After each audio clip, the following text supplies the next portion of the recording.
السلام علیکم دوستو، میرا نام محمد عرفان ہے اور آپ میرا یوٹیوب چینل سچ کی دنیا دیکھ رہے ہیں۔ دوستو، تاریخ کے صفحات میں کچھ سلطنتیں ایسی ہیں جن کا نام ہمیشہ زندہ رہتا ہے۔ مغل سلطنت بھی انہی عظیم سلطنتوں میں سے ایک تھی۔ تقریباً 331 سال تک برصغیر پر حکومت کرنے والی اس سلطنت نے دنیا کو ایسے بادشاہ دیے جن کی بہادری، دولت اور شاندار تعمیرات آج بھی لوگوں کو حیران کر دیتی ہیں۔ آج ہم مغل سلطنت کی پوری کہانی جانیں گے، اس کے عروج، طاقت، عظمت اور پھر زوال کی داستان۔ دوستو، مغلیہ سلطنت 1526 عیسوی سے 1857 عیسوی تک برصغیر پر حکومت کرنے والی ایک مسلم سلطنت تھی، جس کی بنیاد ظہیر الدین بابر نے 1526 عیسوی میں پہلی جنگ پانی پت میں دہلی سلطنت کے آخری سلطان ابراہیم لودھی کو شکست دے کر رکھی تھی۔ مغلیہ سلطنت اپنے عروج میں تقریباً پورے برصغیر پر حکومت کرتی تھی، یعنی موجودہ دور کی افغانستان، پاکستان، بھارت اور بنگلہ دیش کے ممالک پر مشتمل خطے پر ان کا دورہ تھا۔ مغل سلطنت کی بنیاد 1526 عیسوی میں بابر نے رکھی، جو آج کے ازبکستان سے ایک سردار تھا، جس نے ہمسایہ صوفی سلطنت اور سلطنت عثمانیہ سے ہندوستان پر حملہ کے لیے مدد لی۔ مغل شاہی ڈھانچہ بابر سے شروع ہوتا ہے اور 1720 عیسوی تک قائم رہا۔ مغل سلطنت کے آخری طاقتور شہنشاہ اورنگزیب کے دور حکومت میں سلطنت نے اپنی زیادہ سے زیادہ جغرافیائی حد تک رسائی حاصل کی۔ اس کے بعد 1760 تک پرانی دلی اور اس کے آس پاس کے علاقے میں کمی واقع ہوئی۔ سلطنت کو 1857 کے ہندوستانی بغاوت کے بعد برطانوی راج نے باضابطہ طور پر تحلیل کر دیا۔ 17ویں صدی میں بحر ہند میں بڑھتی ہوئی یورپی موجودگی اور ہندوستانی خام اور تیار مصنوعات کی بڑھتی ہوئی مانگ نے مغل دربار کے لیے بہت زیادہ دولت پیدا کی۔ مغل دور میں مصوری ادبی شکلوں پر پارچہ اور دفن تعمیر کی زیادہ سرپرستی ہوئی، خاص طور پر شاہ جہاں کے دور حکومت میں جنوبی ایشیا میں مغل یونیسکو کے عالمی ثقافتی ورثے کے مقامات میں درج ذیل جگہ شامل ہے۔ آگرہ کا قلعہ فتح پور سیکری، لال قلعہ، ہمایوں کا مقبرہ اور لاہور کا قلعہ شالمار باغات اور تاج محل جیسے ہندوستان میں مسلم فن کا زیور کہا جاتا ہے۔ دنیا کے ورثے کے عالمی طور پر قابل تعریف شاہکاروں میں سے ایک ہے۔ دوستوں، سلطنت کی اجتماعی دولت کی بنیاد زرعی ٹیکس تھا، جسے تیسرے مغل بادشاہ اکبر نے قائم کیا تھا۔ یہ ٹیکس، جو ایک کسان کاشتکار کی پیداوار کے نصف حصے کے برابر تھا، کو اچھی طرح سے منظم چاندی کی کرنسی میں ادا کیا جاتا تھا اور کسانوں اور کاریگروں کو بڑی منڈیوں میں داخل کرنے کا سبب بنتا تھا۔ ہم عصروں نے بابر کی قائم کردہ سلطنت کو تیموری سلطنت کہا، جسے مغل بھی خود استعمال کرتے تھے۔ مغلیہ سلطنت کا اور ایک نام ہندوستان تھا، جو آئین اکبری میں درج ہے، اور کہا جاتا ہے کہ یہ نام سلطنت کی سرکاری نام کے سب سے قریب ترین ہے۔ مغل انتظامی دستاویزات میں سلطنت کو بلاد ہندوستان یا ہندوستان دیش اور ولایت ہندوستان یا ہندوستان ڈومین کے حساب سے ذکر کیا گیا ہے۔ مغربی ممالک کے لوگوں نے ایک شہنشاہ اور ایک بڑی سلطنت کے لیے مغل یا مغول لفظ کی استعمال کیا، جو لفظ منگول کی عربی اور فارسی بدعنوانی سے ہے۔ حالانکہ بابر کے پرجوں نے پراتن منگول ثقافت سے فارسی ثقافت میں زیادہ متاثر تھے۔ اس کے علاوہ وہ عربی زبان میں اس سلطنت کو سلطنت ہندیہ کہا جاتا تھا، جو شہنشاہ اورنگزیب کی شاہی لقب سے سیدھا ثابت ہے۔ مغول کے اپنے خاندان کا عہدہ گرگانی تھا۔ مغل کا استعمال منگول کی عربی اور فارسی سے ماخوذ ہے۔ مغلوں نے خود منگول سلطنت کے بانی چنگیز خان کو کی آخری نسل کا دعویٰ کیا ہے۔ دوستو، سلطنت مغلیہ کا بانی ظہیر الدین بابر تھا، جو تیمور خاندان کا ایک سردار تھا۔ ہندوستان سے پہلے وہ کابل کا حاکم تھا۔ 1526 عیسوی کو سلطنت دہلی کے حاکم ابراہیم لودھی کے خلاف مشہور زمانہ پانی پت جنگ میں بابر نے اپنی فوج سے 10 گنا طاقتور افواج سے جنگ لڑی اور انہیں مغلوب کر دیا۔ کیونکہ بابر کے پاس بارود اور توپیں تھیں، جبکہ ابراہیم لودھی کے پاس ہاتھی تھے، جو توپ کی آواز سے بتک کر اپنی ہی فوجوں کو رون دیتے تھے۔ یوں ایک نئی سلطنت کا آغاز ہوا۔ اس وقت شمالی ہند میں مختلف آزاد حکومتیں رائج تھیں۔ دوستو، مغل سلطنت کی بنیاد بابر حکومت 1526 سے 1530 نے رکھی تھی، جو ایک وسطی ایشیا حکمران اور ترک منگول فاتح امیر تیموری سلطنت کے بانی کی نسل سے تھا۔ مغل وسطی ایشیا سے تعلق رکھنے والے ترک منگول نسل کے تیموری خاندان کی شاخ تھے۔ ان کا بانی بابر وادی فراغانہ جدید دور کا ازبکستان سے تعلق رکھنے والا تیموری شہزادہ تھا۔ تیمور کی براہ راست اولاد سے تھا، جسے عام طور پر مغربی اقوام میں تیملین کے نام سے جانا جاتا ہے، اور چنگیز خان کی چنگیز شہزادی سے تیمور کی شادی کے ذریعے ان کا تعلق بھی چنگیز خان سے تھا۔ والد کی طرف سے بابر کا تعلق منگول نسل کے ترک نژاد برلاس قبیلے سے تھا۔ وسطی ایشیا میں اپنے آبائی علاقوں سے بے دخل ہو کر بابر نے اپنے عزائم کو پورا کرنے کے لیے ہندوستان کا رخ کیا۔ اس نے خود کو کابل میں قائم کیا اور پھر درہ خیبر کے ذریعے افغانستان سے ہندوستان میں مسلسل جنوب کی طرف چلا آیا۔ بابر کی افواج نے 1526 میں پانی پت کی پہلی جنگ ابراہیم لودھی کو شکست دی۔ جنگ سے پہلے بابر نے شراب کو ترک کر کے شراب کے برتنوں کو توڑ کر اور شراب کو کنویں میں بہا کر خدا کی رضا حاصل کی۔ تاہم اس وقت تک سلطنت دہلی تباہ ہو رہی تھی، اور یہ دراصل راجپوت اتحادیہ تھی جو میواڑ کے رانا سانگا کی قابل حکمرانی کے تحت شمالی ہندوستان کی سب سے مضبوط طاقت تھی۔ اس نے بیانہ کی جنگ میں بابر کو شکست دی، تاہم خانواں کی فیصلہ کن جنگ میں جو آگرہ کے قریب لڑی گئی تھی، بابر کی تیموری افواج نے سانگا کی راجپوت فوج کو شکست دی۔ یہ جنگ ہندوستانی تاریخ کی سب سے فیصلہ کن تاریخی لڑائیوں میں سے ایک تھی، کیونکہ اس نے اگلی 2 صدیوں تک شمالی ہندوستان کی قسمت پر مہر ثابت کر دی۔ دوستو، جنگ کے بعد مغل اقتدار کا مرکز کابل کی بجائے آگرہ بن گیا، تاہم جنگوں اور فوجی مہمات میں مصروفیت نے نئے شہنشاہوں کو ہندوستان میں حاصل ہونے والے فوائد کو مستحکم کرنے کی اجازت نہیں دی۔ سلطنت کا عدم استحکام اس کے بیٹے ہمایوں، جو کہ 1530 سے 1556 کے دور میں واضح ہوا، جسے باغیوں نے فارس میں جلاوطنی پر مجبور کر دیا تھا۔ سور سلطنت 1540 سے 1555 جس کی بنیاد شیر شاہ سوری نے رکھی تھی، نے مختصر طور پر مغل حکومت میں خلل ڈالا۔ فارس میں ہمایوں کی جلاوطنی نے صوفی اور مغل عدالتوں کے درمیان سفارتی تعلقات قائم کیے، اور بعد میں بحال ہونے والی مغل سلطنت میں فارسی ثقافتی اثر و رسوخ کو بڑھایا۔ 1555 میں فارس سے ہمایوں کی ہندوستان کے کچھ حصوں میں مغل حکومت کو بحال کیا، لیکن اگلے سال وہ ایک حادثے میں مارا گیا۔ دوستو، اکبر حکومت 1556 سے 1605 ہمایوں اور اس کی بیوی حمیدہ بانو بیگم کے ہاں عمر کوٹ قلعہ میں پیدا ہوا، جو ایک فارسی شہزادی تھی۔ اکبر بیرم خان کے ماتحت تخت نشین ہوا، جس نے ہندوستان میں مغلیہ سلطنت کو مستحکم کرنے میں مدد کی۔ جنگ اور سفارت کاری کے ذریعے اکبر سلطنت کو تمام سمتوں میں پھیلانے میں کامیاب رہا، اور دریائے گودواری کے شمال میں تقریباً پورے برصغیر کو کنٹرول کیا۔ اس نے اپنے ساتھ وفادار ایک نیا حکمران طبقہ تشکیل دیا، ایک جدید انتظامیہ اور ثقافتی ترقی کو حوصلہ افزائی کی۔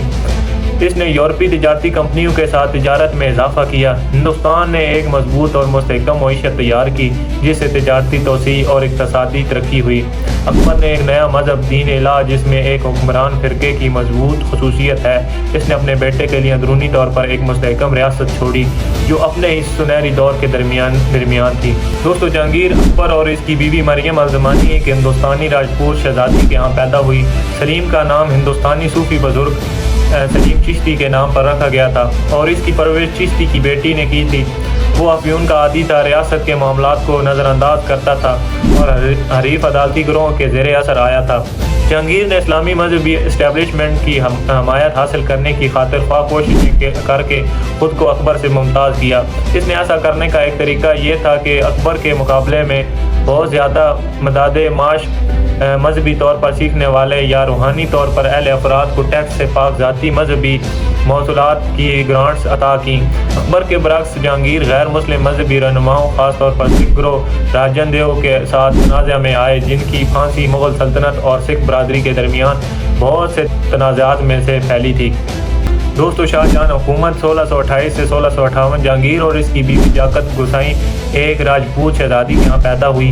ان کے دور حکومت نے مغل فن تعمیر کے سنہری دور کا آغاز کیا۔ شاہ جہاں کے دور حکومت میں مغل دربار کی شان و شوکت اپنے عروج پر پہنچی، جس کی مثال تاج محل سے ملتی ہے۔ تاہم عدالت کو برقرار رکھنے کی لاگت آنے والی آمدنی سے زیادہ ہونے لگی۔ ان کے دور کو مغل فن تعمیر کا سنہری دور کہا جاتا تھا۔ شاہ جہاں نے نظام شاہی خاندان کا خاتمہ کر کے مغل سلطنت کو دکن تک بڑھایا اور عادل شاہیوں اور قطب شاہیوں کو خراج ادا کرنے پر مجبور کیا۔ شاہ جہاں کا سب سے بڑا بیٹا لبرل دارا شکوہ اپنے والد کی بیماری کے نتیجے میں 1658 میں ریجنٹ بن گیا۔ دارا نے اپنے پردادا اکبر کی تقلید کرتے ہوئے ایک ہم آہنگی پر مبنی ہندو مسلم ثقافت کی حمایت کی، تاہم اسلامی راسخ العقیدہ کی حمایت کے ساتھ شاہ جہاں کا ایک چھوٹا بیٹا اورنگزیب نے تخت پر قبضہ کیا۔ اورنگزیب نے 1659 میں دارا کو شکست دی اور اسے پھانسی پر چڑھا دیا۔ اگرچہ شاہ جہان اپنی بیماری سے مکمل طور پر صحت یاب ہو گیا، اورنگزیب نے شاہ جہان کو 59 میں اپنی موت تک قید رکھا۔ اورنگزیب نے مغل ریاست کی اسلامی کاری میں اضافے کی نگرانی کی۔ اس نے اسلام قبول کرنے کی حوصلہ افزائی کی، غیر مسلموں پر جزیہ کو بحال کیا اور فتویٰ عالمگیری مرتب کیا جو اسلامی قانون کا مجموعہ ہے۔ اورنگزیب نے سکھ گروہ تابق بہادر کو پھانسی دینے کا حکم بھی دیا، جس کے نتیجے میں سکھ برادری کی اکثریت پسندی ہوئی۔ جنوبی اور مغربی ہندوستان کو فتح کرنے کی اس کی مہم نے مغلیہ سلطنت کے حجم میں اضافہ کیا، لیکن مغلیہ سلطنت پر اس کا تباہ کن اثر پڑا۔ میتھو وائٹ کا اندازہ ہے کہ اورنگزیب کی تقریباً 2.5 ملین فوج مغل مراٹھا جنگوں کے درمیان ماری گئی۔ ایک چوتھائی صدی کے دوران سالانہ 1 لاکھ، جبکہ جنگ زدہ علاقوں میں 20 لاکھ شہری خشک سالی، طاعون اور قحط کی وجہ سے ہلاک ہوئے۔ اس کی مہم کا مغل خزانے پر بھی تباہ کن اثر پڑا اور شہنشاہ کی عدم موجودگی نے شمالی ہندوستان میں گورننس میں شدید زوال کا باعث بنا۔ مراٹھیوں نے اورنگزیب کی موت کے فوراً بعد شمال کی طرف پھیلنا شروع کر دیا۔ دلی اور بھوپال میں مغلوں کو شکست دی اور 1758 تک اپنی سلطنت کو پشاور تک بڑھا دیا۔ نمایاں طور پر زیادہ ہندوؤں کو ملازمت دی۔ اپنی سامراجی بیوروکریسی میں اپنے پیشراؤں کی نسبت ہندوؤں اور شیعہ مسلمانوں کے خلاف تعصب کی مخالفت کی۔ 58 میں ان کی الزامات کے باوجود یہ کہا گیا کہ شہنشاہ اورنگزیب نے غیر مسلموں کے خلاف جابرانہ پالیسیاں نافذ کیں، جس کے نتیجے میں مراٹھیوں کی ایک بڑی بغاوت بھی ہوئی۔ دوستو، اورنگزیب کے بیٹے بہادر شاہ اول نے اپنے والد کی مذہبی پالیسیوں کو منسوخ کر دیا اور انتظامیہ میں اصلاحات کی کوشش کی۔ تاہم 1712 میں اس کی موت کے بعد مغل خاندان افراتفری اور پرتشدد جھگڑوں میں ڈوب گیا۔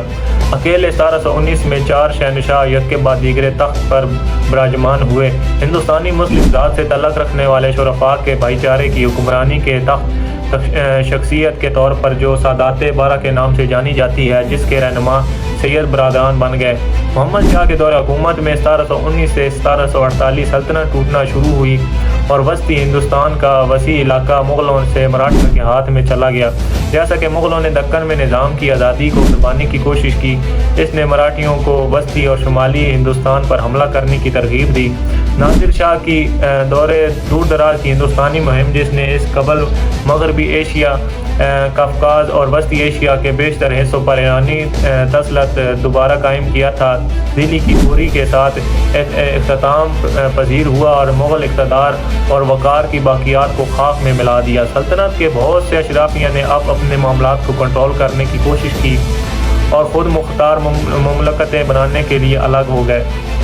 پھر اس مغل سلطنت کے اندر کچھ علاقائی سیاست نے خود کو اور ریاست کو عالمی تنازعات میں شامل کیا، جس کی وجہ سے کرناٹک جنگوں اور بنگال کی جنگ کے دوران صرف شکست اور علاقے کو نقصان پہنچا۔ دوستو، مغل شہنشاہ شاہ عالم دوم 1759 سے 1806 نے مغلوں کے زوال کو پلٹنے کی ناکام کوششیں کی، لیکن بالآخر اسے افغانستان کے امیر احمد شاہ ابدالی کا تحفظ حاصل کرنا پڑا، جس کی وجہ سے 1761 میں مراٹھا سلطنت کے درمیان پانی پت کی تیسری جنگ ہوئی۔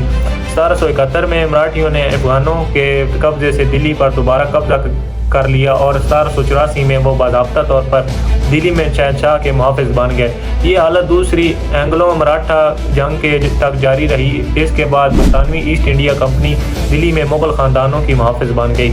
برٹش ایسٹ انڈیا کمپنی نے 1793 میں سابق مغل صوبہ بنگال بہار کا کنٹرول سنبھال لیا، جب اس نے مقامی حکمران نظام کو ختم کر دیا جو 1858 تک جاری رہا، جس سے برصغیر پاک و ہند پر برطانوی نوآبادیاتی دور کا آغاز ہوا۔ 1857 تک سابق مغل ہندوستان کا کافی حصہ ایسٹ انڈیا کمپنی کے کنٹرول میں تھا۔ 1857 سے 1858 کی جنگ میں کرشمیاتی شکست کے بعد، جس کی اس نے برائے نام قیادت کی، آخری مغل بہادر شاہ ظفر کو برطانوی ایسٹ انڈیا کمپنی نے معزول کر دیا اور 1858 میں جلا وطن کر دیا گیا۔ گورنمنٹ آف انڈیا ایکٹ 1858 کے ذریعے برطانوی ولی عہد نے نئے برطانوی راج کی شکل میں ہندوستان میں ایسٹ انڈیا کمپنی کے زیر قبضہ علاقوں کا براہ راست کنٹرول سنبھال لیا۔ 1800 76 میں برطانوی ملکہ وکٹوریہ نے ہندوستان کی مہارانی کا خطاب سنبھالا۔ دوستو، ایک صدی کی ترقی اور خوشحالی کے بعد 1707 اور 1720 کے درمیان مغل سلطنت کے تیزی سے زوال کے بارے میں مورخ نے متعدد وضاحتیں پیش کی ہیں۔ مالی لحاظ سے تخت کی جنگ امرا اور ان کے ساتھیوں کو ادا کرنے کے لیے درکار مواصلات سے محروم ہو گیا۔ شہنشاہ نے اختیار کھو دیا۔ مراٹھوں کے خلاف طویل بے سود جنگوں میں الجھی ہوئی شاہی فوج اپنی جنگی طاقت کھو بیٹھی۔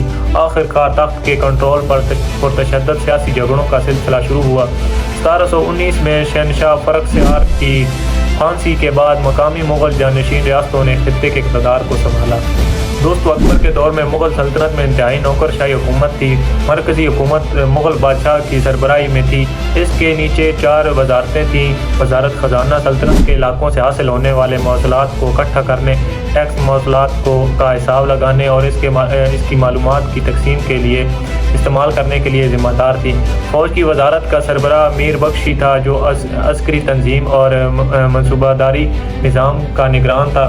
وزارت قانون، مذہبی اور قانون کی ذمہ داری تھی، جو قاضیوں کا تقرر کرتے تھے اور خیراتی اداروں اور وظیفوں کا انتظام کرتے تھے۔ ایک اور وزارت شاہی گھریلو اور عوامی کاموں کے لیے وقف تھی۔ دوستو، سلطنت کو صوبوں میں تقسیم کیا گیا تھا، جن میں سے ہر ایک کا سربراہ ایک صوبائی گورنر تھا، جسے صوبے دار کہا جاتا تھا۔ مرکزی حکومت کے ڈھانچے کی صوبائی سطح پر عکاسی کی گئی تھی۔ ہر صوبے کا اپنا وزیر خزانہ ہوتا تھا، جو صوبے دار کی بجائے براہ راست مرکزی حکومت کو اطلاع دیتا تھا۔ صوبہ کو انتظامی اکائیوں میں تقسیم کیا گیا، جیسے سرکار کے نام سے جانا جاتا ہے، جو آگے پرگنوں کے نام سے جاننے والے دیہات کے گروہوں میں تقسیم تھے۔ پرگنہ میں مغل حکومت ایک مسلمان قاضی اور مقامی ٹیکس جمع کرنے والے پر مشتمل تھی۔ پرگنہ مغل سلطنت کی بنیاد انتظامی اکائی تھی۔ بہتر انتظامی قابو اور کاشت کو بڑھانے کے لیے علاقوں کو اکثر دوبارہ ترتیب دیا گیا۔ مغل ریاست کے پاس زمینی سروے کرنے کے لیے اتنے وسائل یا اختیار نہیں تھے، اور اسی لیے ان حصوں کی جغرافیائی حدود کو باقاعدہ نہیں بنایا گیا اور نہ نقشے میں بنایا گیا۔ اس کی بجائے مغلوں نے ہر حصہ کے بارے میں تفصیلی اعداد و شمار درج کیے، تاکہ زمین کے آسان سروے کی بنیاد پر علاقے کی معضلات کی گنجائش کا اندازہ لگایا جا سکے۔ مغلوں کے کئی شاہی دارالحکومت تھے جو ان کے دور حکومت میں قائم ہوئے۔ ان میں آگرہ، دلی اور لاہور اور فتح پور سکری کے شہر تھے۔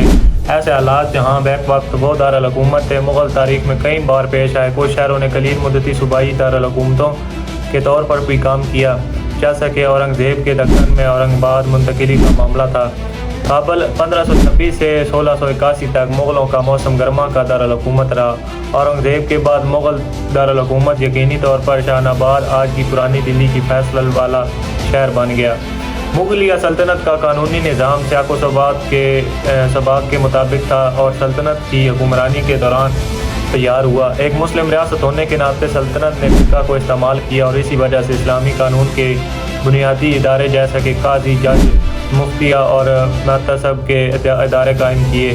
تاہم انصاف کی فراہمی دیگر عوامل پر بھی منحصر تھی، جیسا کہ انتظامی قواعد، مقامی رسم و رواج اور سیاسی سہولت۔ یہ مغل نظریات پر فارسی اثرات کی وجہ سے تھا، اور یہ حقیقت مغل سلطنت ایک غیر مسلم اکثریت پر حکومت کرتی تھی۔ دوستو، مغلیہ سلطنت نے سنی حنفی نظام فقہ کی پیروی کی۔ اپنے ابتدائی سالوں میں سلطنت نے اپنے پیشوروں دلی سلطنت سے وراثت میں ملنے والی حنفی قانونی حوالوں پر انحصار کیا۔ ان میں الہدایہ، بہترین رہنمائی اور فتاویٰ الطرخانیہ، امیر تاتار خان کے مذہبی فیصلے شامل تھے۔ مغلیہ سلطنت کے عروج کے زمانے میں شہنشاہ اورنگزیب نے فتویٰ عالمگیری جاری کیا۔ حنفی قانون کے اس مجموعے نے مغل ریاست کے لیے مرکزی حوالہ کے طور پر کام کرنے کی کوشش کی، جو جنوبی ایشیا کے سیاق و سباق کی تفصیلات سے نمٹتی تھی۔ مغلیہ سلطنت میں مختلف قسم کی عدالتیں موجود تھیں۔ ایسی ہی ایک عدالت قاضی کی تھی۔ مغل قاضی انصاف کی فراہمی کا ذمہ دار تھا۔ اس میں تنازعات کو طے کرنا، لوگوں کو جرائم کے لیے فیصلہ کرنا اور وراثت اور یتیموں کے ساتھ معاملہ کرنا شامل تھا۔ دستاویزات کے حوالے سے بھی قاضی کی اضافی اہمیت تھی، کیونکہ اعمال اور ٹیکس کے ریکارڈ کی تصدیق کے لیے قاضی کی مہر ضروری تھی۔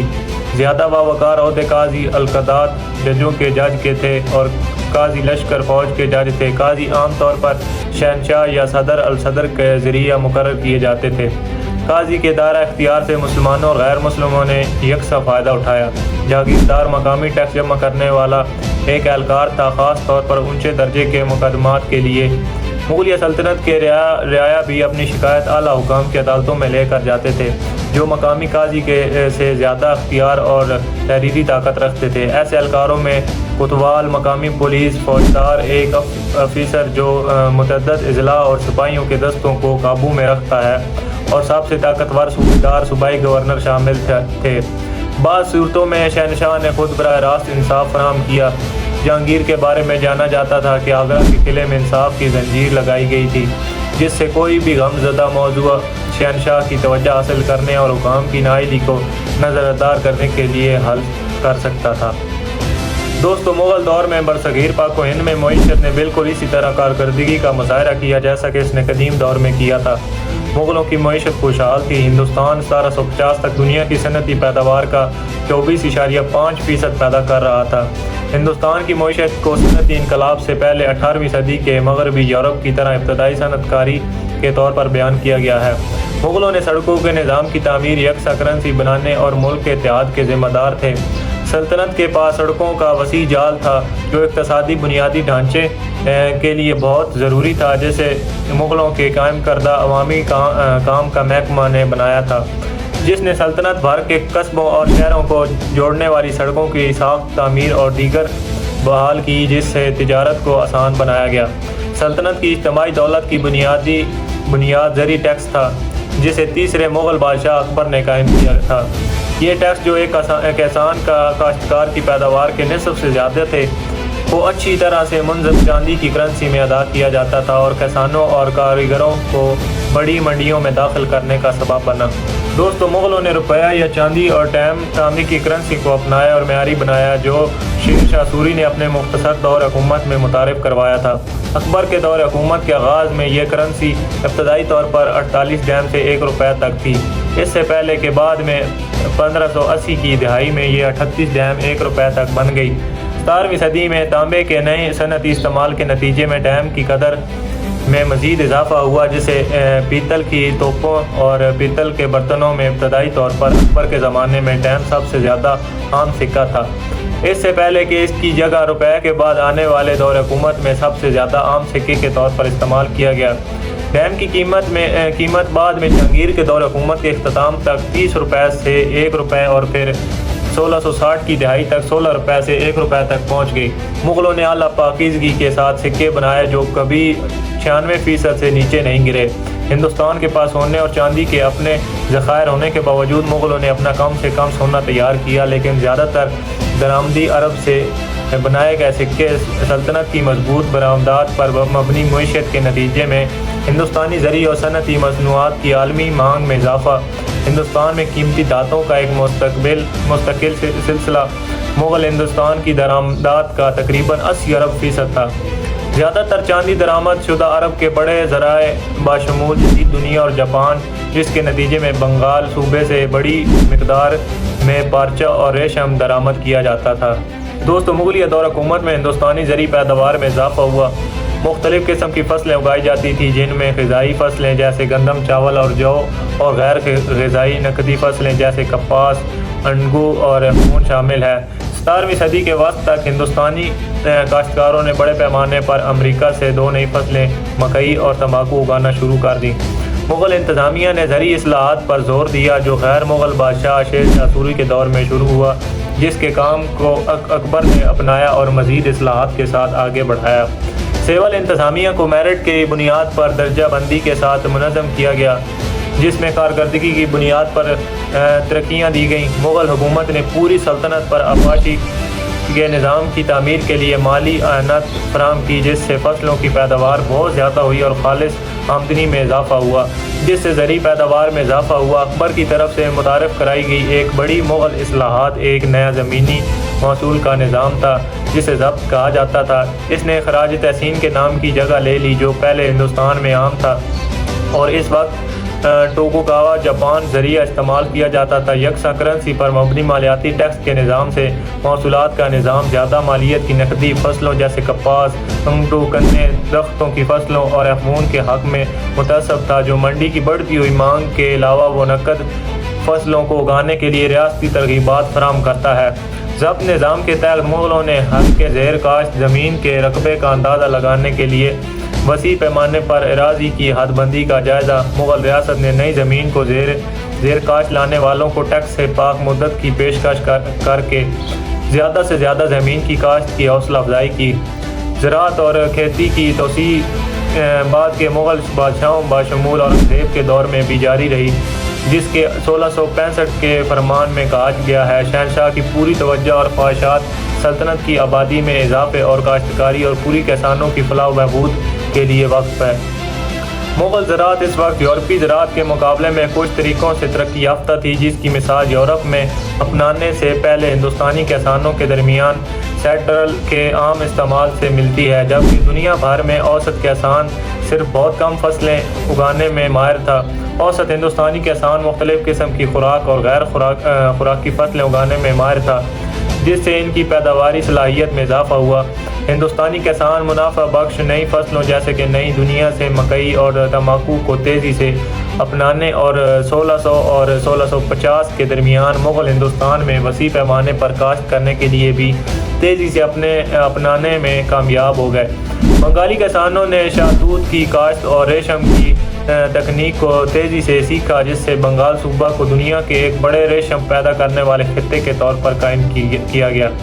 مغل دور سے کچھ عرصہ پہلے ہندوستان میں چینی کے کارخانے نمودار ہوئے۔ چینی سازی کے لیے ڈرابار کے استعمال کا ثبوت 1540 میں دلی میں ظاہر ہوتا ہے، لیکن اس سے پہلے کا بھی ہو سکتا ہے اور بنیادی طور پر شمالی ہند برصغیر میں استعمال ہوتا تھا۔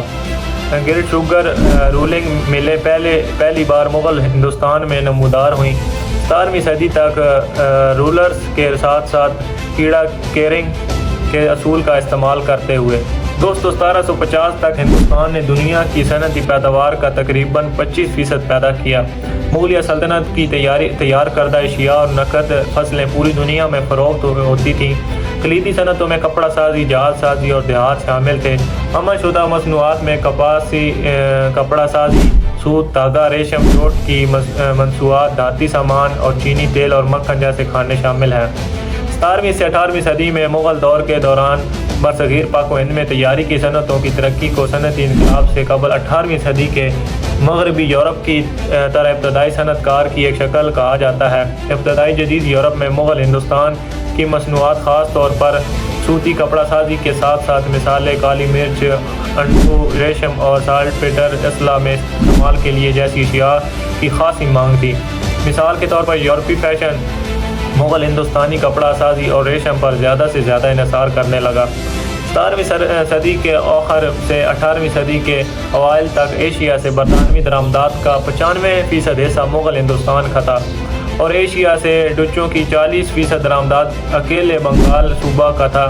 اس کے برعکس مغل ہندوستان میں یورپی ایشیا کی بہت کم مانگ تھی، جو زیادہ تر خود کفیل تھی۔ اس طرح یورپیوں کے پاس پیش کرنے کے لیے بہت کم تھی۔ سوائے کچھ انہی غیر عمل شدہ دھاتوں اور چند لگژری اشیاء کے تجارتی عدم توازن کی وجہ سے یورپیوں نے جنوب ایشیا درآمدات کی ادائیگی کے لیے مغل ہندوستان کو بڑی مقدار میں سونا اور چاندی برآمد کیا۔ ہندوستان سامان خاص طور پر بنگال سے دیگر ایشیا منڈیوں جیسے انڈونیشیا اور جاپان کو بھی بڑی مقدار میں برآمد کیا جاتا تھا۔ مغلیہ سلطنت میں سب سے بڑی تجاری کی صنعت کپڑا سازی تھی، خاص طور پر سوتی کپڑا سازی، جس میں پیش گڈز، کیلیکوس اور ململ کی پیداوار شامل تھی، جو بغیر کسی رنگ کے اور مختلف رنگوں میں دستیاب تھے۔ کپاسی کی کپڑا سازی کی صنعت سلطنت کی بین الاقوامی تجارت کے ایک بڑے حصے کے لیے ذمہ دار تھی۔ 18ویں صدی کے اوائل میں کپڑا سازی کی عالمی تجارت میں ہندوستان کا 25% حصہ تھا۔ 18ویں صدی میں ہندوستانی کپاسی کپڑا سازی عالمی تجارت میں سب سے اہم تیار کردہ سامان تھے، جو امریکہ سے لے کر جاپان تک پوری دنیا میں کھائے جاتے تھے۔ 18ویں صدی کے اوائل تک مغل ہندوستانی کپڑا سازی برصغیر پاک و ہند، جنوب مشرقی ایشیا، یورپ، امریکہ، افریقہ اور مشرق وسطیٰ کے لوگوں کا لباس تھے۔ کپاس کی پیداوار کا سب سے اہم مرکز صوبہ بنگال تھا۔ بنگال کا 50% سے زیادہ کپڑا سازی تھا اور تقریباً 80% ریشم ڈچوں نے ایشیا سے درآمد کیا۔ بنگالی ریشم اور کپاسی کپڑا سازی بڑی مقدار میں یورپ، انڈونیشیا اور جاپان کو برآمد کیے گئے۔ 202 اور ڈھاکہ سے بنگالی ململ کپڑے وسطی ایشیا میں فروخت کیے جاتے تھے، جہاں وہ ڈھاکہ کپڑا کے نام سے مشہور تھے۔ ہندوستانی کپڑا سازی نے صدیوں تک بحر ہند کی تجارت پر غلبہ حاصل کیا۔ بحر کی تجارت میں فروخت کیا گیا اور 18ویں صدی کے اوائل میں مغربی افریقی تجارت میں ان کا 38% حصہ تھا۔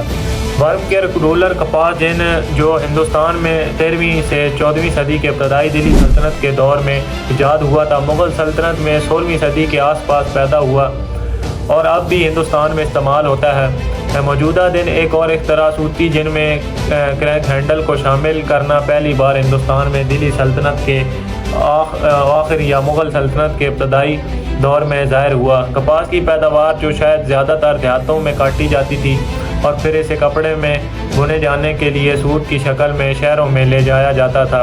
مغل دور سے کچھ عرصہ پہلے پورے ہندوستان میں چرخی کے پھیلاؤ کے ذریعے ترقی کی گئی تھی۔ سوت کی قیمتیں اور کپاس کی مانگ بڑھانے میں مدد ملتی ہے۔ چرخی کے پھیلاؤ اور رولر کپاس جن میں ورم کیئر اور کریک ہینڈل کو شامل کرنے سے مغل دور میں ہندوستانی کپاس کے کپڑے کی پیداوار میں بہت زیادہ اضافہ ہوا۔ ایک دفعہ مغل بادشاہ اکبر نے اپنے درباریوں سے پوچھا کہ سب سے خوبصورت پھول کون سا ہے؟ کچھ نے کہا گلاب، جس کی پنکھڑیوں سے قیمتی عطر کشید کیا گیا۔ دوسروں نے کنول، ہر ہندوستانی گاؤں کی شان، لیکن بیربل نے کہا روئی کی بیل۔ ایک تجزیہ کہہ کا آیا اور اکبر نے وضاحت طلب کی۔ بیربل نے کہا کہ مہاراج، روئی کے پیالے سے وہ عمدہ کپڑا آتا ہے جس کی قیمت سمندر پار تاجروں نے دی تھی، جس نے آپ کی سلطنت کو پوری دنیا میں مشہور کر دیا ہے۔ آپ کی شہرت کی خوشبو گلاب اور چمیلی کی خوشبو سے کہیں زیادہ ہے، اسی لیے میں کہتا ہوں کہ روئی کا پھول سب سے خوبصورت پھول ہے۔ دوستو، مغل ہندوستان میں جہاز سازی کی ایک بڑی صنعت تھی جس کا مرکز بھی زیادہ تر صوبہ بنگال میں تھا۔ معاشی تاریخ دان اندرجیت رائے نے 16ویں اور 17ویں صدی کے دوران بنگال کی جہاز سازی کی پیداوار کا تخمینہ 2,23,250 ٹن لگایا۔ سالانہ 23,061 کے مقابلے میں 1769 سے 1771 تک شمالی امریکہ کی 19 کالونیوں میں پیدا ہونے والے ٹن وہ بنگال میں جہاز کی مرمت کو بھی بہت ترقی یافتہ قرار دیتے ہیں۔ جہاز سازی میں ایک اہم جدت بنگال کے چاول کے بحری جہازوں میں فلشڈ ڈیک ڈیزائن کا متعارف کروانا تھا، جس کے نتیجے میں ایسی پٹیاں بنتی ہیں جو مضبوط اور کم رسنے کا خطرہ روایتی یورپی بحری جہازوں کے ڈھانچے کے لحاظ سے کمزور ہولوں کے مقابلے میں ہوتی ہے، جو ایک قدم والے ڈیک ڈیزائن کے ساتھ بنائے گئے تھے۔ برٹش ایسٹ انڈیا کمپنی نے بعد میں 1760 کی دہائی میں بنگال کے چاول کے جہازوں کے فلشڈ ڈیک اور ہل کے ڈیزائن کی نقل تیار کی، جس کی وجہ سے صنعتی انقلاب کے دوران یورپی بحری جہازوں کی سمندری صلاحیت اور رہنمائی میں نمایاں بہتری آئی۔ دوستو، 1590 میں مغلوں کے قبضے کے وقت سے لے کر 1757 میں برطانوی ایسٹ انڈیا کمپنی کے قبضے تک صوبہ بنگال خاص طور پر خوشحال تھا۔ مورخ سی اے پیلی نے لکھا ہے کہ غالباً یہ مغلیہ سلطنت کا امیر ترین صوبہ تھا۔ گھریلو طور پر ہندوستان کا زیادہ تر انحصار بنگالی مصنوعات جیسے چاول، ریشم اور کپاس کے کپڑے پر تھا۔ بیرون ملک مقیم یورپ باشندے بنگالی مصنوعات جیسے کپاس کے کپڑے، ریشم اور فیون پر انحصار کرتے تھے۔ ایشیا سے ولندیزی درآمد میں بنگال کا حصہ 40% ہے، مثال کے طور پر 50% سے زیادہ کپڑا اور تقریباً 80% ریشم۔ بنگال سے سالٹ پیٹر بھی یورپ بھیجا جاتا تھا۔ افیون انڈونیشیا میں فروخت ہوتی تھی۔ خام ریشم جاپان اور تھائی لینڈ کو برآمد کیا جاتا تھا اور کپاس اور ریشم کے کپڑے یورپ، انڈونیشیا اور جاپان کو برآمد کیے جاتے تھے۔ اکبر نے بنگال کو ایک اہم اقتصادی مرکز کے طور پر قائم کرنے میں کلیدی کردار ادا کیا، کیونکہ اس نے وہاں کے بہت سے جنگلوں کو فارموں میں تبدیل کرنا شروع کیا۔ جیسے ہی اس نے خطہ فتح کیا، وہ کاشتکاری کو بڑھانے کے لیے جنگلوں کو صاف کرنے کے لیے اوزار اور آدمی لائے اور صفائی کو جنگلوں کو کھیتی باڑی کے لیے کھولنے کے لیے لایا۔ بنگال کے بعد میں مغل بادشاہوں نے قوموں کی جنت قرار دیا۔ مغلوں نے جدید بنگالی کیلنڈر سمیت زرعی اصلاحات متعارف کروائیں۔ تقویم نے نئے سال اور خزاں کے تہواروں سمیت عام طور پر فصلوں کی کٹائی، ٹیکس وصولی اور بنگالی ثقافت کو فروغ دینے اور ترتیب دینے میں اہم کردار ادا کیا۔ یہ صوبہ اناج، نمک، پھل، شراب، قیمتی دھاتوں اور زیورات کی پیداوار میں سیر فہرست تھا۔ اس کی صنعت ہتھکرگھی کی صنعت شاہی برانڈ کے تحت پروان چڑھی، جس سے یہ خطہ دنیا بھر میں مکمل ململ کی تجارت کا مرکز بن گیا، جو 17ویں اور 18ویں صدی میں عروج پر تھا۔ صوبائی دارالحکومت ڈھاکہ سلطنت کا تجارتی دارالحکومت بن گیا۔ مغلوں نے صوبیہ کی قیادت میں بنگال ڈیلٹا میں کاشت کی زمین کو پھیلایا، جس نے بنگالی مسلم معاشرے کی بنیاد کو مضبوط کیا۔ مغل وزرائے کی 150 سال کی حکمرانی کے بعد بنگال نے 1717 میں بنگال کے نواب کے تحت ایک تسلط کے طور پر نیم آزادی حاصل کی۔ نوابوں نے یورپی کمپنیوں کو پورے خطے میں تجارتی پوسٹیں قائم کرنے کی اجازت دی، بشمول برطانیہ، فرانس، نیدرلینڈز، ڈنمارک، پرتگال اور آسٹریا کی فارمیں۔ بڑے شہروں اور قصبوں میں بینکنگ اور شاپنگ برہمانیائی کمیونٹی کا غلبہ تھا۔ یورپی لوگ بنگال کو تجارت کے لیے سب سے امیر مقام سمجھتے تھے۔ 18ویں صدی کے آخر تک انگریزوں نے بنگال میں مغل حکمران طبقے کو بے گھر کر دیا۔ دوستو، مغلیہ سلطنت کے تحت ہندوستان کی آبادی میں اضافہ تیز ہوا، جس میں بے مثال معاشی اور آبادیاتی اضافہ ہوا، جس نے 1500 سے 1700 کے دوران 200 سالوں میں ہندوستانی آبادی کو 60% سے 253 تک بڑھا دیا۔ مغل دور کے دوران ہندوستانی آبادی میں مغل دور سے پہلے ہندوستانی تاریخ کے مقابلے میں تیزی سے اضافہ ہوا۔ اورنگزیب کے دور حکومت تک مغلیہ سلطنت میں کل 4,55,698 گاؤں تھے۔ عرفان حبیب کے مطابق مغلیہ سلطنت کے تحت شہر اور قصبے عروج پر تھے، جن میں اپنے وقت کے مطابق زیادہ شہر آبادکاری تھی، جس کی 15% آبادی شہری مرکزی میں رہتی تھی۔ یہ اس وقت کے عصری یورپ میں شہری آبادی کے فیصد سے زیادہ اور 19ویں صدی میں برطانوی ہندوستان کے مقابلے میں زیادہ تھا۔ 19ویں صدی تک یورپ میں شہری آبادکاری کی سطح 15% نہیں پہنچی تھی۔ 1600 میں اکبر کے دور حکومت میں مغل سلطنت کی شہری آبادی 17 ملین تک تھی، جو سلطنت کی کل آبادی کا 15% تھی۔ یہ اس وقت یورپ کی پوری شہری آبادی سے بڑا تھا، اور یہاں تک کہ ایک صدی بعد 1700 میں انگلینڈ، اسکاٹ لینڈ اور ویلز کی شہری آبادی اس کی کل آبادی کے 13% سے زیادہ نہیں تھی، جبکہ برطانوی ہندوستان میں شہری آبادی تھی آبادی جو 1800 میں اس کی کل آبادی کے 13% سے کم تھی، اور 1881 میں 9% تھی، جو مغل دور سے پہلے کی کم ہے۔ 1700 عیسوی تک مغل ہندوستان کی شہری آبادی 23 ملین تھی، جو 1871 میں برطانوی ہندوستان کی 22.3 ملین کی شہری آبادی سے زیادہ تھی۔ مغل سلطنت جنوب ایشیائی تاریخ کے ابتدائی جدید اور جدید ادوار پر مبنی تھی۔ اس کی میراث ہندوستان، پاکستان، بنگلہ دیش اور افغانستان میں ثقافتی شراکت میں دیکھی گئی۔ جیسے حکمرانوں نے جنوبی ایشیا کی چھوٹی پالیسیوں کو مضبوط کیا، فارسی آرٹ اور ادب کا ہندوستانی آرٹ کے ساتھ امتزاج، مغلائی کھانوں کی ترقی، جنوب ایشیائی، ایرانی اور وسطی ایشیائی کھانوں کا امتزاج، مغل لباس، زیورات اور فیشن کی ترقی، ململ، ریشم، بروکیڈ اور مخمل جیسے بھرپور طریقے سے سجے ہوئے کپڑوں کا استعمال، فارسی اور عربی زبان کو ہندی گرامر کے ساتھ ملایا گیا۔ اس طرح اردو کی ترقی ہوئی۔ مغل باغبانی کے ذریعے جدید ترقی، ایرانی طرز کے فوارے اور باغبانی کا تعارف، اور صغیر پاک و ہند میں حمام کا تعارف، مغل اور ہندوستانی فن تعمیر کا ارتقاء، اور اس کے نتیجے میں بعد میں راجپوت اور سکھ مالیاتی فن تعمیر کی ترقی۔ ایک مشہور مغل تاریخی نشان تاج محل ہے۔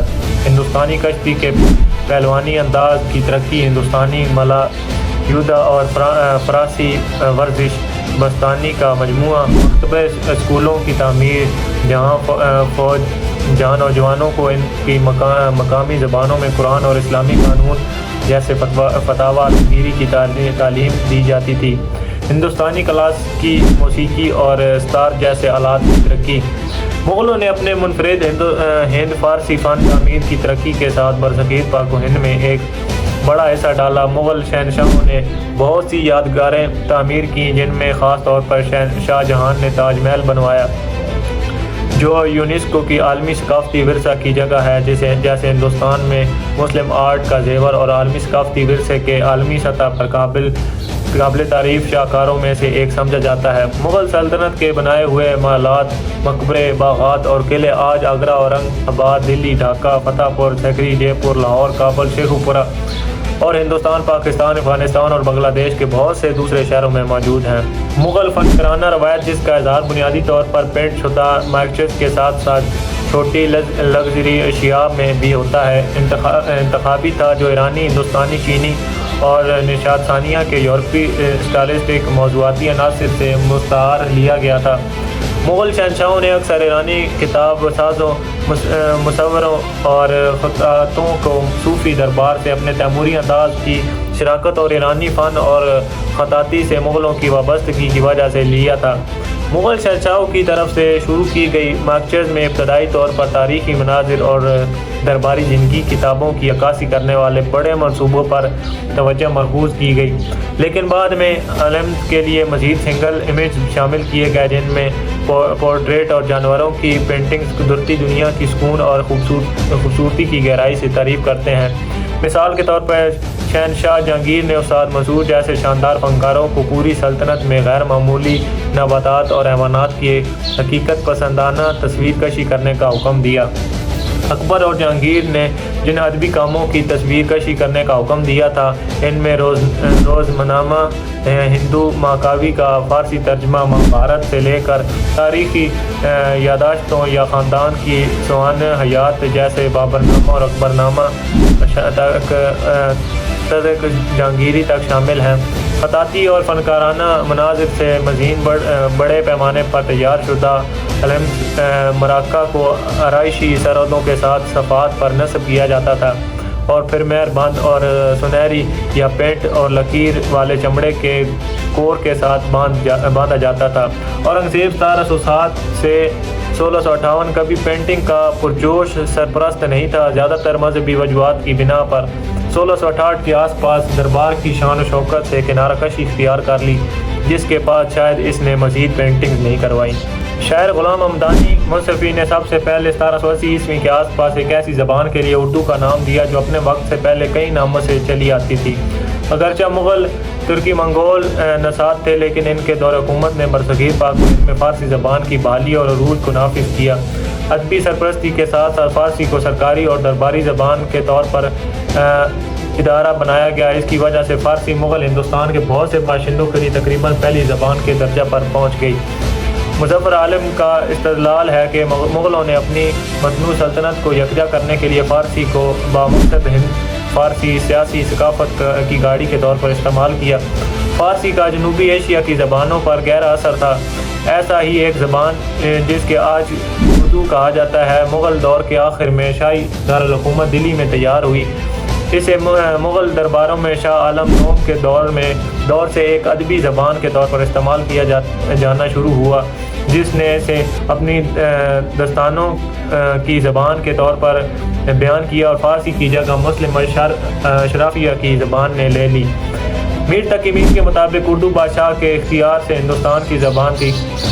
چغتائی ترکی مغل سلطنت کے بانی ظہیر الدین محمد بابر کی مادری زبان قرار دی جاتی ہے۔ اس زبان میں مغل سلطنت کے دفتری امور تو سر انجام نہیں دیے جاتے تھے اور نہ سلطنت کے لیے اہمیت رکھتی تھی، تاہم بابر اس میں شعر و شاعری لکھتے تھے۔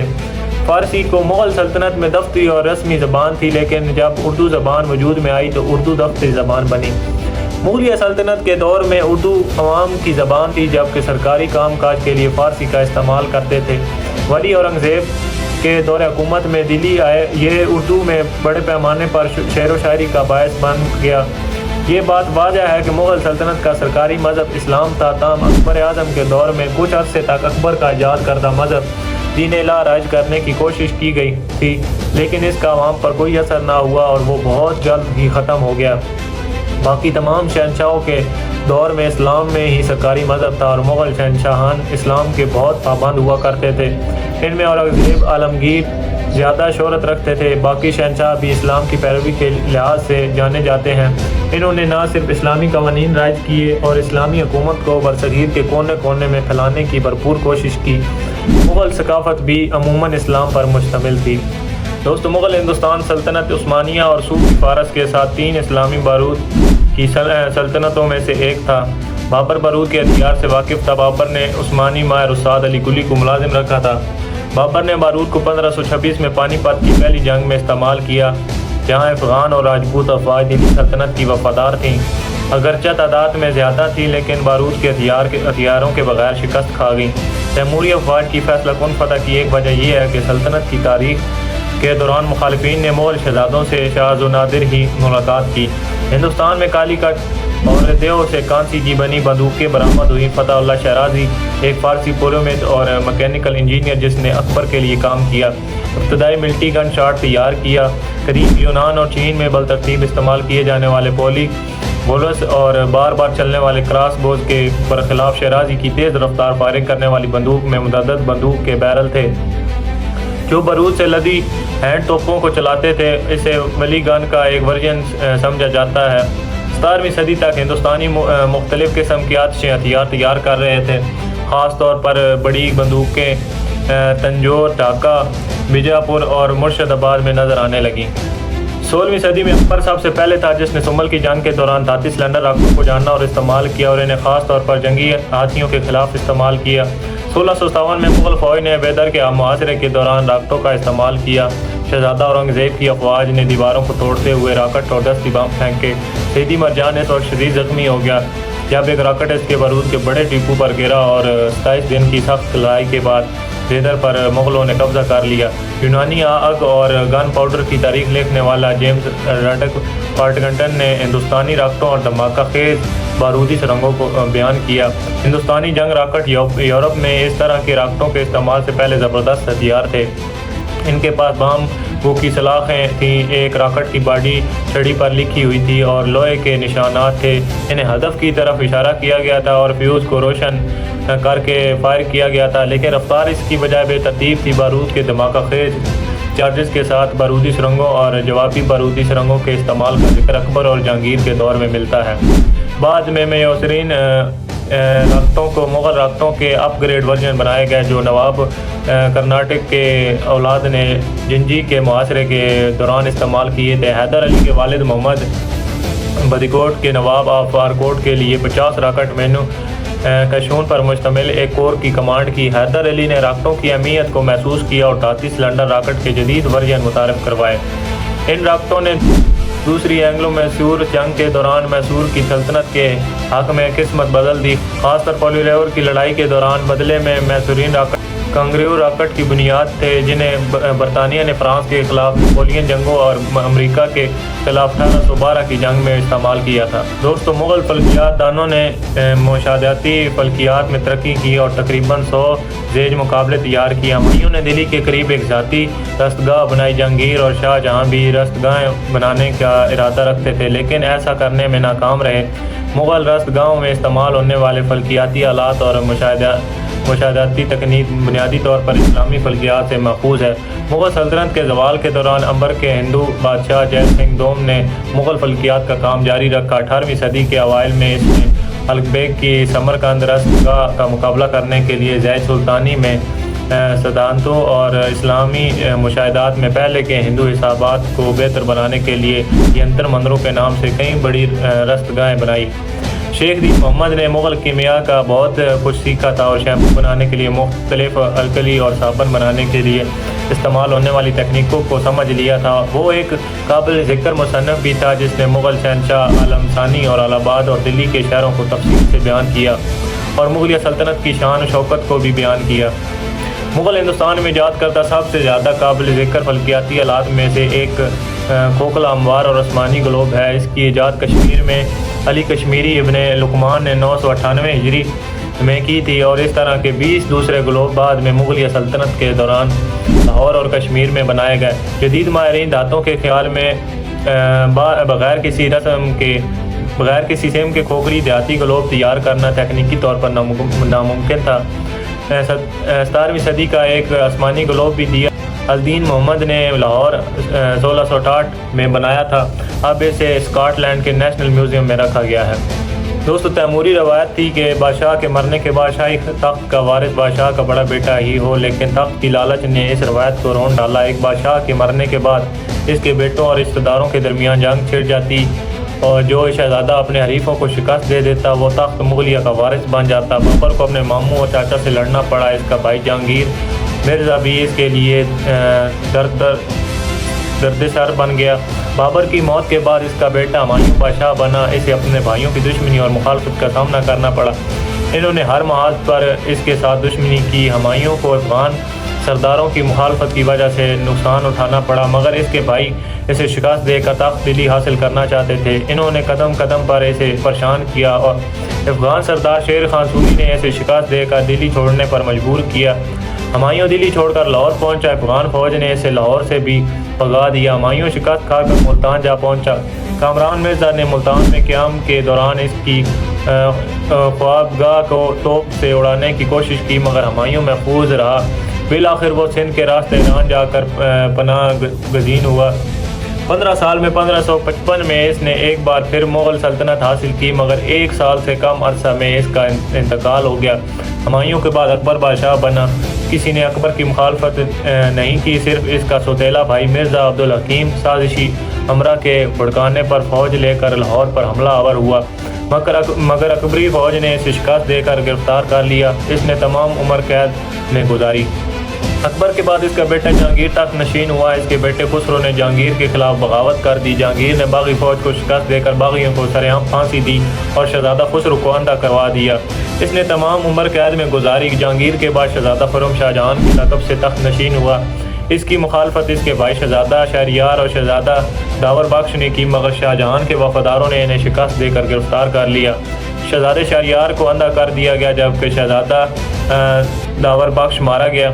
1658 میں شاہ جہاں کی زندگی میں ہی اس کے بیٹوں دار شکوہ اورنگزیب شاہ جہاں اور مراد کے درمیان تخت کے حصول کے لیے خون ریزی جنگیں ہوئیں، جس میں اورنگزیب کو فتح نصیب ہوئی، جبکہ تمام شہزادے جان سے ہاتھ دھو بیٹھے۔ اورنگزیب نے اپنے باپ شاہ جہاں کو لال قلعے میں نظر بند کر دیا اور اپنی بادشاہت کا اعلان کر دیا۔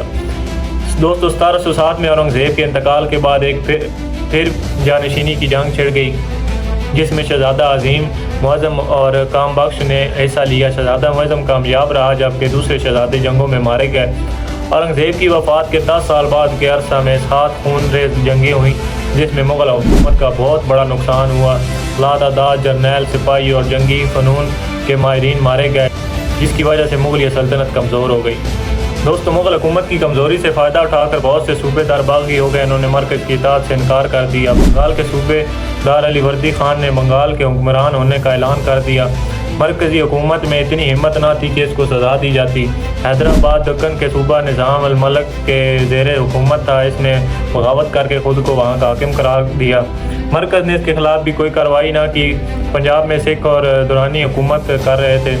روہیل کھنڈ کی ریاست روہیلا کے سرداروں کے ماتحت تھی۔ بعض علاقوں میں مریٹھے چھائے ہوئے تھے۔ سلطنت مغلیہ سمٹ کر دلی کے گرد و نواح تک رہ گئی تھی۔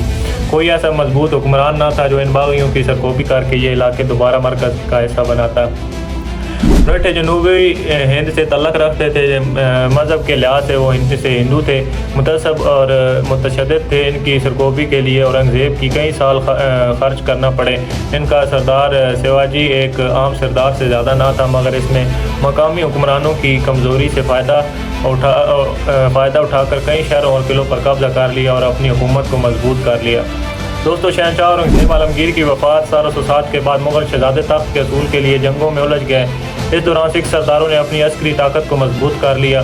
انہوں نے بہادر شاہ اول کے دور میں مغل حکومت کے خلاف چھاپہ مار کارروائیاں شروع کر دیں۔ انہیں ایک متشدد ظلم اور مسلم دشمن قائد مل گیا، جس کا نام بندہ بیراگی تھا، جو تاریخ کے اوراق میں بابا بندہ کے نام سے مشہور ہوا۔ اس نے پنجاب کے علاقوں جلندر، گرداسپور اور فیروز پور، پٹھان کوٹ کو تباہ و برباد کیا اور قتل و غارت کی انتہا کر دی۔ اس کے ظلم کا نشانہ مسلمان بنتے تھے۔ اس نے مسلمان عورتوں، بچوں، بوڑھوں کی وسیع پیمانے پر موت کے گھاٹ اتارا۔ اس کے ظلم کی داستانیں دلی دربار تک پہنچ گئیں۔ اس پر بادشاہ نے اس کے خلاف شاہی فوجیں روانہ کی۔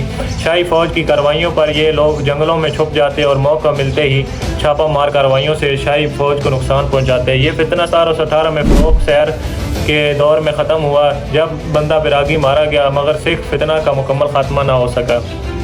پنجاب کے گورنر میر معین المالک عرف میر منو نے سکھوں کے اس فتنہ کے تدارک کی کوششیں کی۔ وہ قصور میں سکھوں کے خلاف جنگ لڑنے کے لیے گیا اور سکھ اس کی آمد کی خبر سن کر بھکلا گئے۔ جنگ کے بعد وہ اپنی گھوڑی پر سواری کا لطف اٹھا رہا تھا کہ گھوڑی بے قابو ہو گئی۔ میر معین نے اسے قابو کرنے کی کوشش کی مگر ناکامی ہوئی۔ اس حادثہ میں میر معین مارا گیا۔ بعض لوگوں نے اسے سازش قرار دیا مگر حقائق سامنے نہ آ سکے۔ اس کی موت کے بعد اس کی بیوی مغلانی بیگم نے اپنے 3 سالہ نابالغ بیٹے کی سرپرستی کی اور پنجاب کی حکمران بن گئی۔ وہ دور سازشوں کا دور تھا، ہر شخص حاکم پنجاب بننے کے خواب دیکھ رہا تھا۔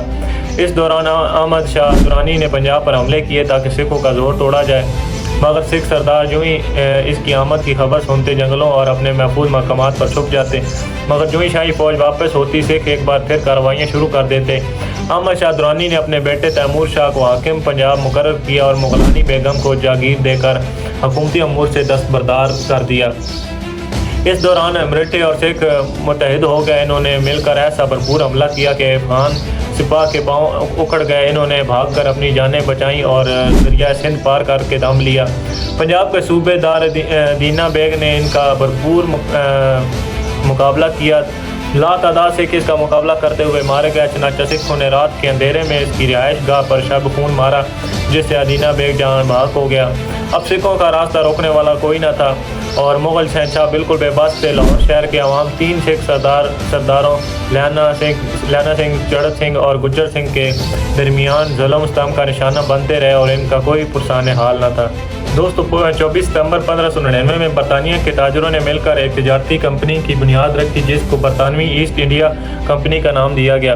ملکہ برطانیہ کی طرف سے ہندوستان اور دیگر ایشیائی ممالک میں تجارت کرنے کی اجازت دی گئی۔ 1612 میں کمپنی کے سربراہوں نے فیصلہ کیا کہ تجارت کا دائرہ کار ہندوستان تک وسیع کیا جائے۔ اس سلسلہ میں انہوں نے ملکہ برطانیہ سے گزارش کی کہ برطانوی سفیر کے ذریعے مغل بادشاہ جہانگیر سے تجارت کے لیے اجازت دلوائی جائے۔ چنانچہ حکومت برطانیہ نے سر تھامس رو کو مغل بادشاہ کے پاس روانہ کیا۔ اس خط میں شہنشاہ ہندوستان نور الدین محمد جہانگیر سے گزارش کی گئی کہ وہ برطانوی تاجروں کو سورت اور دیگر شہروں میں تجارت کی اجازت دی جائے، انہیں رہائش گاہوں، گودام خانے تعمیر کرنے کی اجازت دی جائے اور اپنے سامان تجارت کی حفاظت کے لیے پہرے دار اور اسلحہ رکھنے کی اجازت دی جائے۔ شہنشاہ جہانگیر نے خط کے جواب میں یہ لکھوایا کہ میں نے اپنے تمام صوبائی حکمرانوں کو حکم نامہ جاری کر دیا ہے کہ برطانوی تاجروں کو ہندوستان میں اشیاء کی خرید و فروخت، نقل و حرکت اور رہائش کی مکمل آزادی حاصل ہے۔ اس نے مزید یہ بھی کہا کہ برطانوی تاجر شاہی مالات کے لیے اشیاء لا سکتے ہیں۔ اسلحہ رکھنے کی فی الحال انہیں اجازت نہیں دی گئی، مگر پہرے داروں کی شکل میں برطانوی تاجروں نے تربیت یافتہ سپاہ تیار کر لی اور انہوں نے مختصر وقت میں گوا، چٹاگنگ اور بمبئی میں اپنے تجارتی ٹھکانے بنا لیے۔ انہوں نے پرتگیز، ڈچ، اسپینی تجارتی کمپنیوں نے جہازوں پر حملے کیے تاکہ ان کی طاقت کو توڑا جائے۔